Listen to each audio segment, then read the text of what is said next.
Hello, welcome to the channel. So, I've had quite a bit of interest lately on a piece of terrain I've just made. So this is my 3D printed Weathertop that I've just done. The files I believe are off Thingiverse for free, and the original file was literally for something around about that size, so quite a small little file.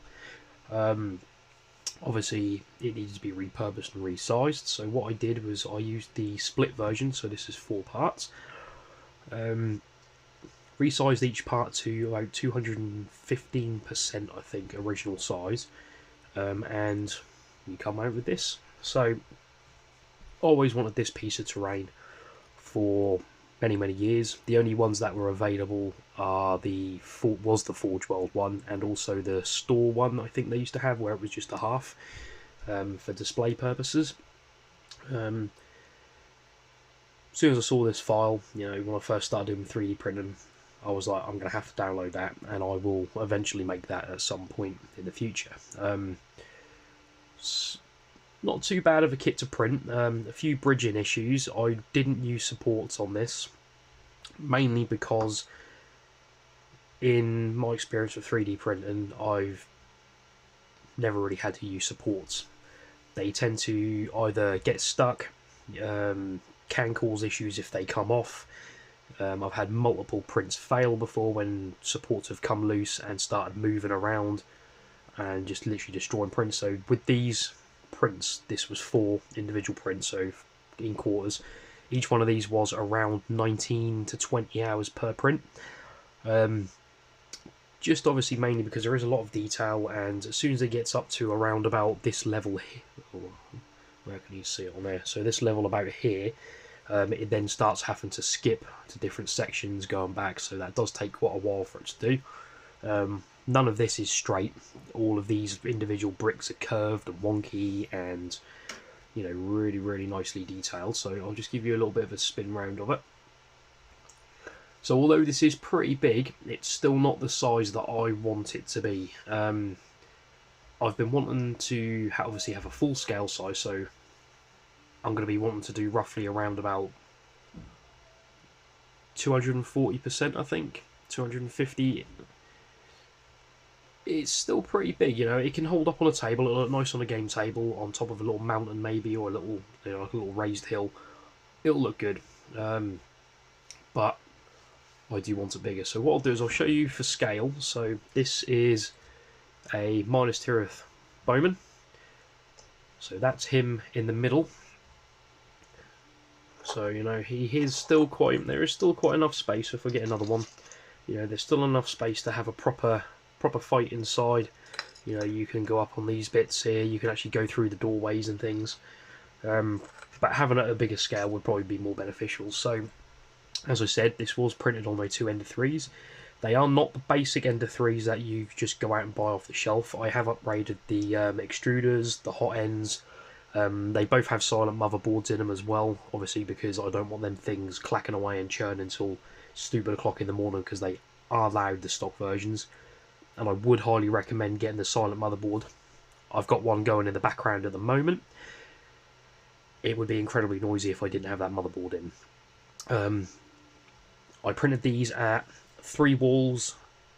I did 15% infill, just mainly because not having supports, I did want that little bit of extra infill on the, the upright part, so it did have something to bridge across. It is pretty solid. I could probably drop this, and it would not break. It wasn't super glued together. I used this stuff, so I used my 2-part epoxy resin. So this stuff I use for my droids.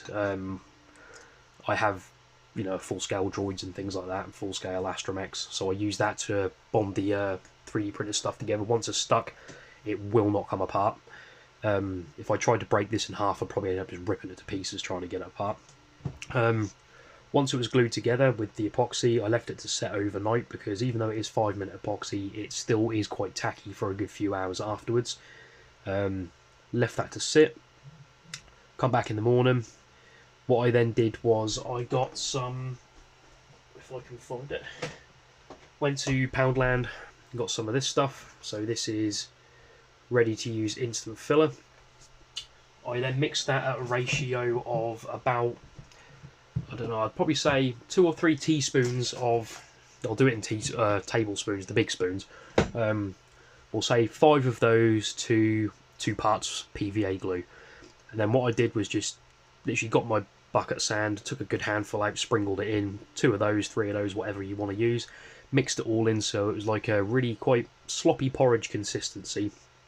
Grabbed an old crappy brush, this one here, literally just scooped it out, stippled it on like that. You know, with the brick pattern, I did brush it onto the bricks and then go up, try and get it in all the cracks. Because the issue with obviously this being 3D printed, it did have a lot of print lines. So I could have done it at a more fine setting, but with a more fine setting, you're looking at a longer print time, and you know, 18 to 19 hours, that's probably my maximum amount of print time I'm going to be able to do, because I don't want this thing banging all through the night, you know, just in case anything does go wrong. I don't want to have, you know, wake up to a big old pile of melted plastic and possibly, you know, an incident. But yeah, so once that's on, slapped all that on, covered literally every single part of it, so just doing that all across the whole model, you know, just even on these brickwork patterns here, I'd just brush it on like that. And then what I did, I went through with my scraping tool, so this is like a little clay tool thing, and I just ran that through the grooves of all the brickwork, just so that pushes it in, because I still want to keep the brickwork pattern. Once I've done that, left it by the radiator for probably about, well, overnight. I just left it there overnight basically, just so that could dry fully. Whole thing's now completely solid. Obviously there is still some loose sand and things on it, but they're all just brushed off or dusted off at a later date. What I then did was went round with my cheap super glue, so this stuff here, just literally big blobs of super glue, got some of my little plaster chips that I use on my bases, sprinkled them on top, let them sit for a moment, added a little bit of extra super glue on top just so that I could seep through the gaps, went back with the same sand that I mixed into the filler, sprinkled that over the top just so I could fill it in, make it a little bit more, you know, it looks more like Rubble's fallen now. You know, while the plaster was still wet as well, I forgot to say this, while the plaster was still wet, I just went round and sprinkled on a little bit of sand, so around these edge bits here, you know, all that kind of stuff, just to add a little bit more texture, because it is for lack of a better word, a broken ruin, as you can see there. So that's what I've done with some of the, bring that a bit closer, so you can see there my little plaster chips. I literally just filled that little gap in with plaster chips, sprinkled some sand on it, just looks like a little bit of rocks caved in. And that's pretty much it. So the next stages for this will be filler primer. So for my droids, I use a thing called filler primer, so it's a filler putty, but a sprayable version. What that does is it's a little bit thicker than normal spray paint. You spray it on, give it like a heavyish coat, and what that will do is that will then fill in all the rest of the bits I've missed, and that should give it a nice smooth kind of base to work on. What I'll then do is I'll prime the whole thing in black. I'll then go through with a couple of different coloured greys of rattle cans. I've got a dark grey and a light grey. I'll just zenithal dust the whole thing. Once that's done, I'll then get in with the brush. We'll do some dry brush work, some washes, add some static grass tufts and things like that, and pretty much that's it. So what I'll do is I'll do another video of this when this is in the painting stages. I'll show you how we do the dry brushing, the painting and things like that. I'm hoping this is going to turn out okay. Obviously this is kind of like the first draft essentially of this, what I've done. So I might end up putting this one up for sale, so if there's anybody interested in buying this, it will be UK postage only, I'm afraid. If anyone is interested in buying this, then obviously, you know, message me, hit me up, and we'll see if we can sort something out. But I am hopefully planning on doing a few more of these in the future and selling them. I'll probably sell them for around about £100 each, just mainly because obviously the print times and the work that I will be doing going into them. Obviously my time is not cheap. I did do a lot of commission painting. Obviously I was a full-time commission painter. I'm not now. I do miss doing it, which is why I'm kind of doing this a little bit. And then hopefully what I can do is then, you know, still kind of do the commissions, but at my own kind of leisurely pace. So as a whole, the file is pretty good. I am quite impressed with it. There is an uncut version as well that comes with the pack, the little file set. So you can actually print this on. If you do have a bigger printer, you can print this in one go. The only thing I would recommend is printing it with a pretty big skirt on it. So having like a decent sized bit on the outside, because I did have a few issues with this trying to lift itself off the print bed. So I had to take that down. But on the whole, you know, it's a pretty good little bit of kit. Considering this, like, you know, I can't afford a 4-year-old one, which are like 300 odd quid. You know, this is kind of the next best thing. It's going to be a nice little backdrop to take photos on. You know, it's a decent size for models. Again, there's my little Minus Tirith Bowman in there. He's you know, there's a decent bit of space to get a good couple of fights in there if you needed to. He has got the gaps to go through the doors. You can go through them as well. There's plenty of little entrance holes and things. I might make a little mound for it, but we'll see. We'll see how that goes. I do have some plans on doing a few more bits in the future. I am looking into getting into a little bit of Star Wars, and I want to print some Horus Heresy stuff, because I have a resin printer now, just learning how to use it. But to be honest with you, you know, FDM printers for this kind of thing, they are pretty good. I would recommend the files. If it's still on Thingiverse, you know, you can obviously get it and do it yourself if you need to. But for people who don't have access to printers or don't know what they're doing, you know, give me a message. I'm sure I can set you up with a quarter kit, you know, and then post them off to you if you need to, and then you can just build it and do all the rest of it yourself. But yeah, so as a kit, that's pretty good. I'm happy with it. So what I'll do, I'll end the video now. I'm going to get some painting done. We'll get this primed, get this, you know, sorted out and done. I might just do this into one big video rather than a couple. So what I'll do is I'll stop the video now, go show you the prime and process, things like that, all the paints I use, and then maybe take it from there. So thank you for watching the video. I can't wait to get this thing built and painted, and yeah, happy wargaming. Hello, and back for part 2. So what I've done off camera, took this outside, gave the entire thing a spray with a product called Motip Spray Putty. So basically it's a primer with filler built into it. Use it for car bodies, things like that. I use it on my droids to fill print lines and things like that. Normally what you do is you'd spray it on heavy, wait for it to dry, sand it back, spray it on heavy, repeat. But what I did was give this kind of like a semi-heavy coat, just so I could fill in all those gaps, just bring everything together. I then sprayed the whole thing with just a normal matte black primer, just any cheap old stuff. I think mine was from Poundland. Took it away, waited it had dried again, and then what I did then was go over it with a dusting of Poundland's grey primer. So it's the same as like a car automotive primer. It's not good for cars, but it is good for models and terrain because it's cheap and you do get quite a bit in the can. So what I've done, once I gave it a dust, just let that dry for a bit. Obviously it does leave it quite shiny, which is the only downside, but this whole thing will get a matte varnish over once it's done.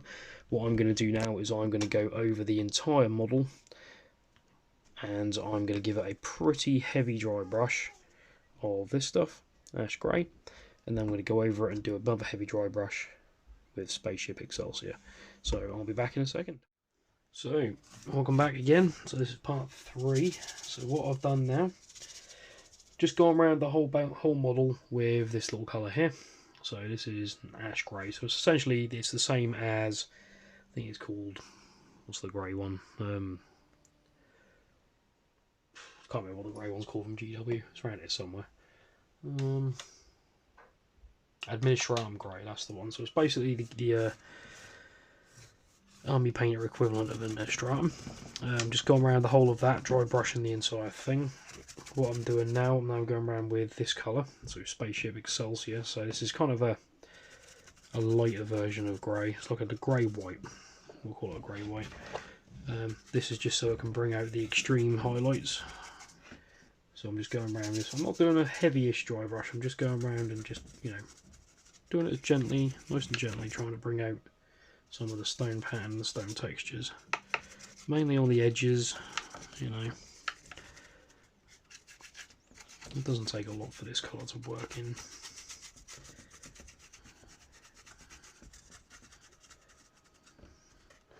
So this is a very nice model. It's really nice to paint, I'll admit it is. It's a nice bit of kit. I think I'd like a larger one though. So this one may eventually probably get put up on eBay or something, or put up on my Facebook page, Tabletop Painter, and probably stuck up on there for sale, or make me an offer. But what I'm going to do is, once I've done these greys, I'm then going to mix up some washes. So I'm going to go for browns and blacks and greys and things like that. I'll be using some of the contrast paints from GW. I'll be using some of the washes from Army Painter as well. And then what I'm going to do is literally go around the whole thing with a pipette and just pipette the washes on so they have natural runs, things like that. And then what that will do is that'll then start tying most of these colours together. So rather than just being one big bland grey model, it will then start to have different shades of brown where it's dirty, and shadings, and you know, and just add that other little extra element, which is what you need really for terrain. All in all, it's not too bad of a thing to paint actually. I'm quite impressed. It's a fair bit of work to get it to where it is, just mainly because obviously, you know, you spray painting a lot. There's a lot of wait time between the coats of spray paint. The spray paint is expensive. Obviously the Motip stuff is like 15 quid for like 2 or 3 cans, I think. And it doesn't go very far. Cans run out very, very quickly with that, just mainly because it is a thickish primer. It is what it is. It's just one of those things. But you know, to be completely honest, this one will probably get put up for sale. I just enjoy painting. It's always been my preference, you know, as opposed to gaming and painting. I've always been the painting type, you know. The thing I used to enjoy most about tournaments was turning up with a display board and things like that, to be honest with you. So yeah, so once this is done, you never know, we'll see how I feel.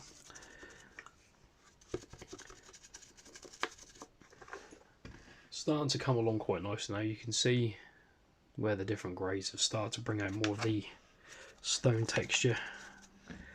There will be a last highlight on this as well, and that will be of pure white, but that will be like a very selective highlight. So that will be mainly just around the edges of like these stone bits here. I'll do down the sides, things like that, but things where the light can hit it basically. That's where it would mainly be. Obviously with this is quite a light dry brush, and I'm not trying to get too much on it.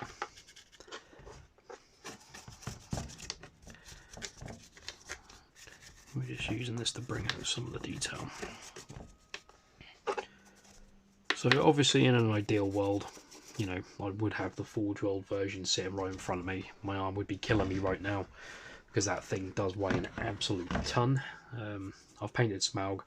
He's around the same weight in resin, and you know, I can only imagine how much of an arm killer that thing would be. So this is quite light. So you know, it's still got a bit of heftiness to it. But obviously, it being a hollow piece of plastic, as opposed to a solid piece of resin, it does have its advantages.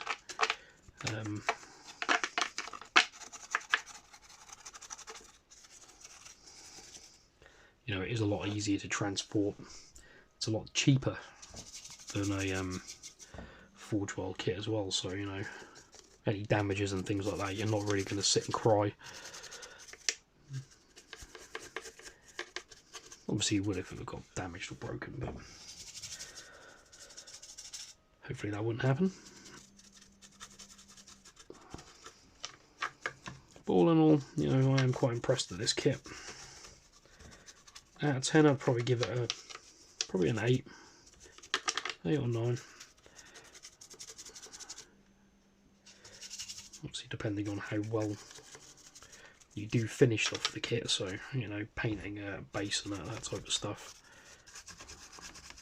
that will all depend on the quality at the end. But you know, we're doing the best we can with the stuff we've got given. You know, obviously you might not have access to all the paints that I have. You know, you might have access to the stuff that I use, like the spray putties, things like that. Use whatever you've got. You know, there's no rules saying you can or can't use this, or you can and can't use that. There's no, it's not set in stone. You know, everyone's budget is different. Everyone's lifestyles are different. You know, you might not have access to an outdoor space where you can spray stuff. You know, so if you need to do it all by hand, do it by hand. You know, I was gonna sit there and I was gonna quite happily prime this whole thing by hand, but luckily I had a 2-second break in the weather.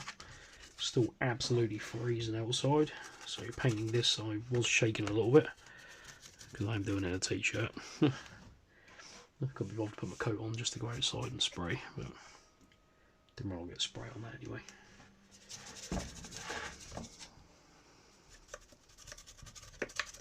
Well, so as you can see, it is really starting to come along. Starting to make out a bit of the texture now. You know, all the little bits here and there.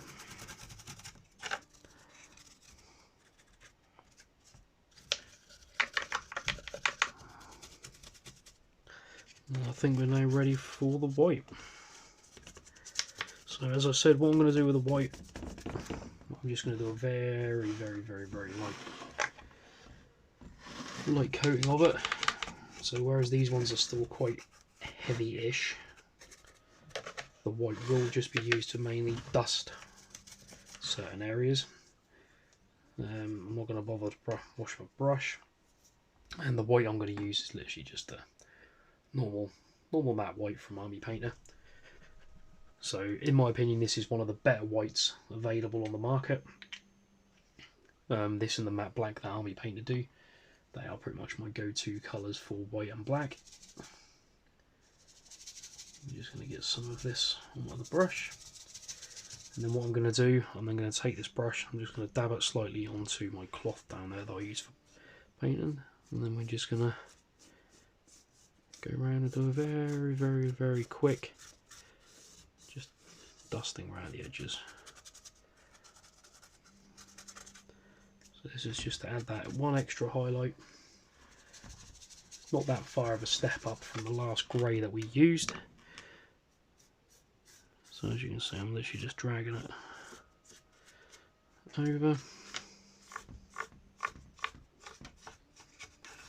Mainly on the raised areas on the tops.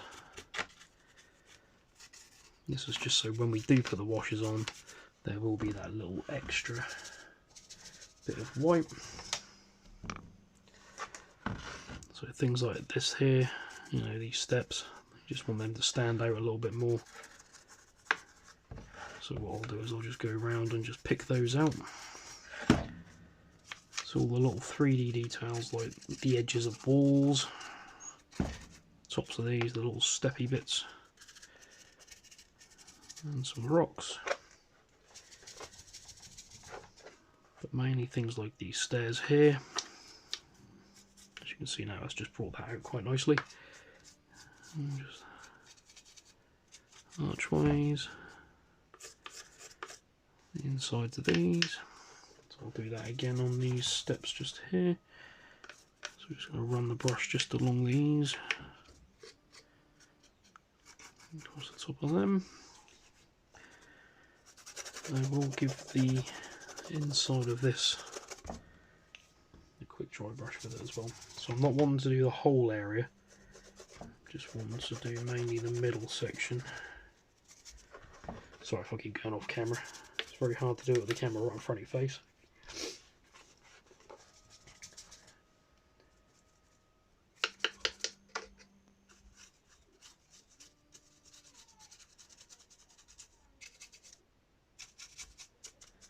Right, so what I'll do is I'll get this finished up, I'll start applying some washes, and then I'll get back to you with part 4.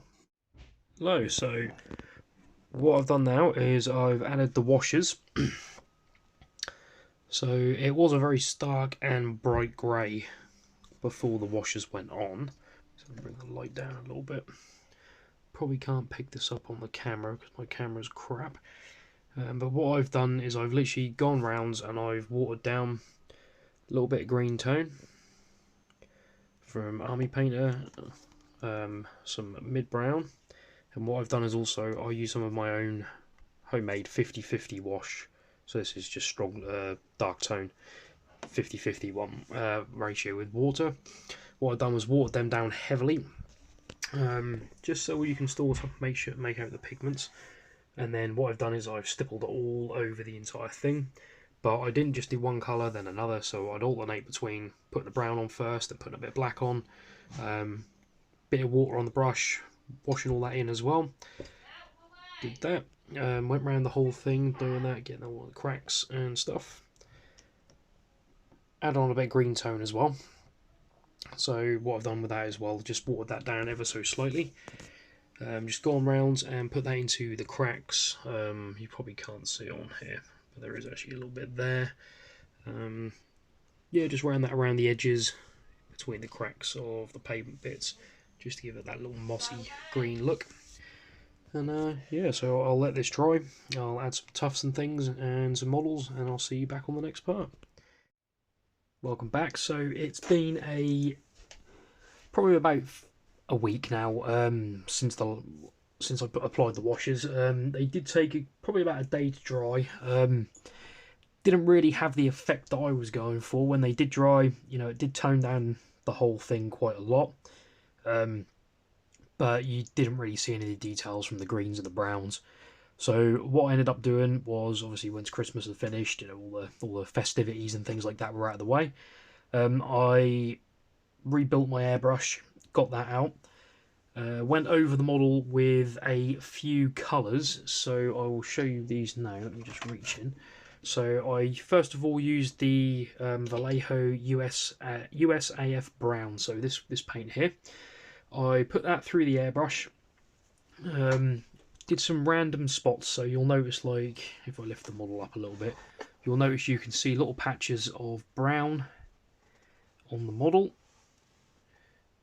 So that was mainly just to break up the starkness of the greys.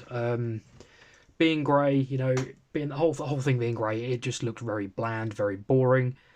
The browns just kind of broke that up a little bit.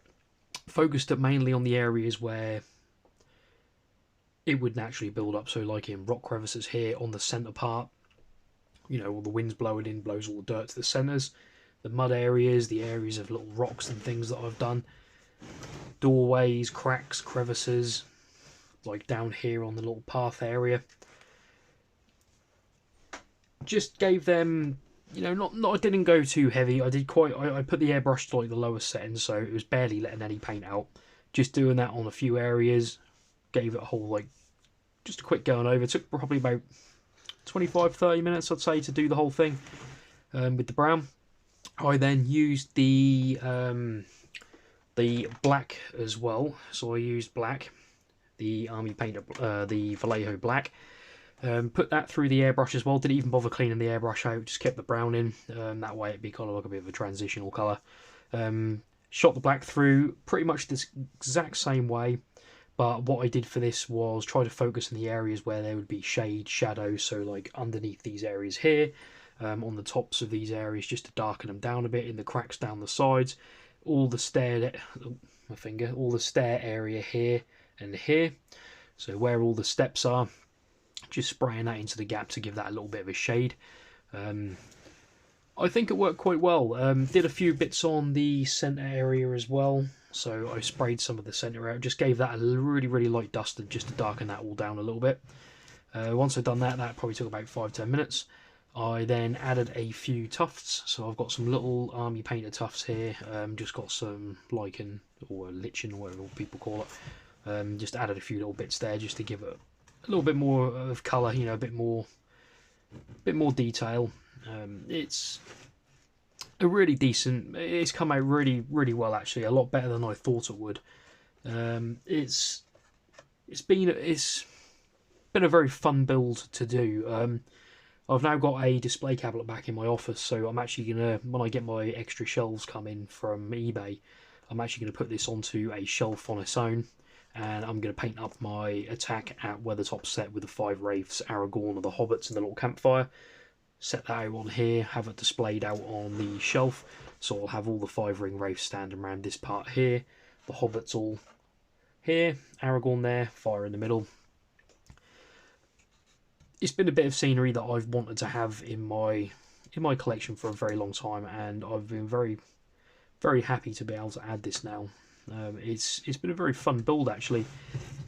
I would highly recommend getting the files if they're still on Thingiverse. I'm not sure who the bloke was who done them, but if they are still on Thingiverse, I would recommend downloading. You will have to scale them up, so this was scaled up to 210% from the original model.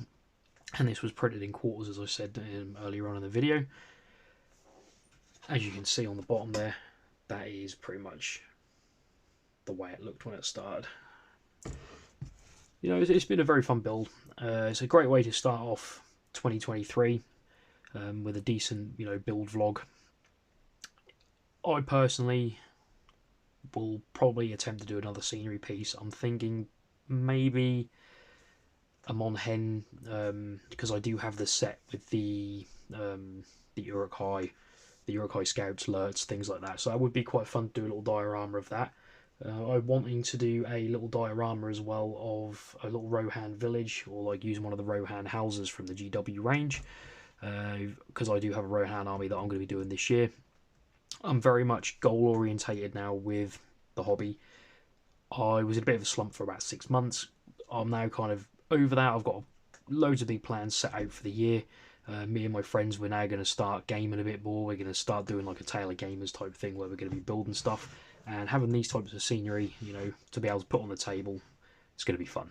So I can plop this on the table, you know, have a few ruins scattered about everywhere, have some rock formations and things. We can have a nice little battle on it, make a nice little centerpiece. You know, models can get through the doors, they can go through and over these bits.